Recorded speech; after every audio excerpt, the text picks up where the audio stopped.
everyone, this is Amber from Aquatics. Just wanted to do a quick video today and introduce one of my pets. I have a lot of them. This one will not be a fish. This will be a bearded dragon. She is a silky bearded dragon, which means she's scaleless. These dragons are really pretty. They're really soft. That makes the patterns really pop on them. They're just really neat dragons, but they do sometimes have an issue shedding. So a lot of the time when you see these dragons, you'll see them with pieces of their tail missing, pieces of their toes missing. A lot of the time that's just inexperience on the keeper's part, not knowing that they need to soak them a little bit longer. Their shed isn't quite as elastic as some others, so it kind of tends to bunch up around the toes and such and can cut off circulation and lead to toes missing, which Zookie here does have. I adopted her from a pet store in the town, a couple towns over from me, Lily Pad Pets. They are a really good store. They take in a lot of rescues and things, so I saw her when I was up there one time actually delivering some fish to them and couldn't pass her up. So I went back a couple weeks later and picked her up. So I'm gonna grab her. She's just sitting down here. So this is Zookie. She kind of looks like a frog. That's pretty normal.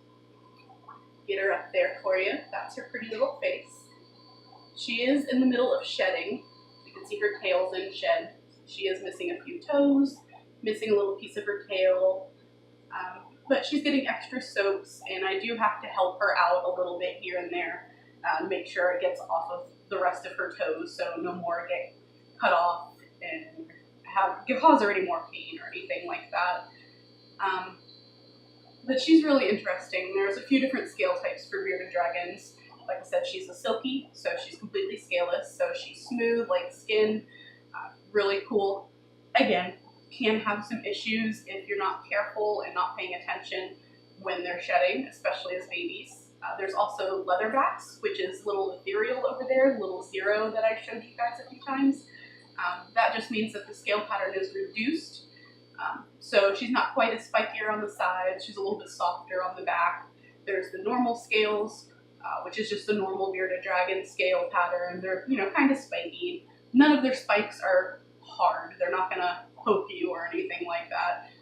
Just enough to kind of, in the wild, make a predator turn around and go away and not put it in their mouth. There is also dunners, which I have Poltergeist, who is a dunner. He is kind of a brat, so I probably won't bring him out anytime soon. We just moved him, so he's a little extra feisty, I guess you would say. He really just thinks everything is food, so he's constantly trying to get your fingers and such. He'll be a breeder, and he won't have any problem with that. He'll probably be a great breeder for Ethereal once she's an adult and big enough to do that. But he's really cool. So the dunner pattern, basically, like under their chin, on their belly, normally their scales are straight across.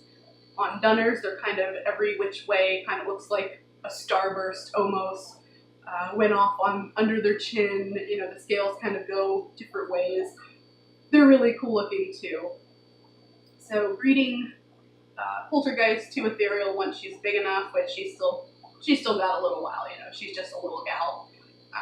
We'll make some more zeros, some hypo zeros, some hypo translucent zeros if they both prove out for that, which will be really pretty little babies, and they will also eventually, not the first generation, make silkies. Breeding a leatherback to a leatherback makes the silky, which is, again, really cool. And for the pattern on bearded dragons, it really plays with the pattern, really shows more of that pattern, and that's underneath the scales that you can't always see.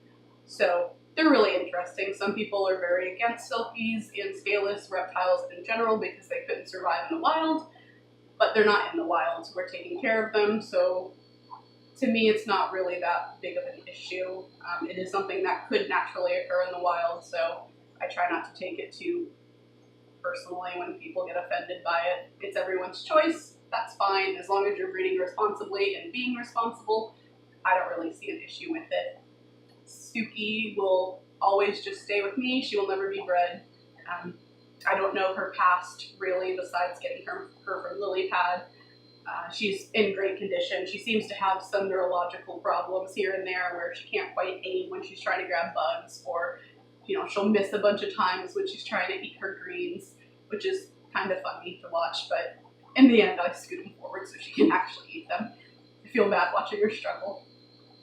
So yeah, I'm sure I'll do some more videos on bearded dragons. They're kind of my first love in reptiles. I kind of started breeding bearded dragons, and I'll always have that soft spot for them. So I'm sure I'll do some more in depth on their care and things about them, etc. You can see the goldies behind me just go into town. I gave them a deeper sand bed yesterday, so they're very thoroughly enjoying picking through that sand bed. The new goldfish are doing okay. The one with the injury that I got seems to be doing really, really well. The other one actually is taking kind of a turn for the worse. I am trying to medicate him and see what's going on there, but it doesn't really look like he's going to make it. That could be anything from stress from shipping, could be something internally that has been wrong with him that no one knew about. Could be a lot of things, but this is why we quarantine. So I will keep everyone posted on him and on who I've named Elvis, the other one that has a little injury on him. But I've got a lot of stuff to do today. We still have to move a lot of things. I'm still working on the snakes and things in the garage, and it's been a long few weeks, and I'll be glad to have this all done and over with.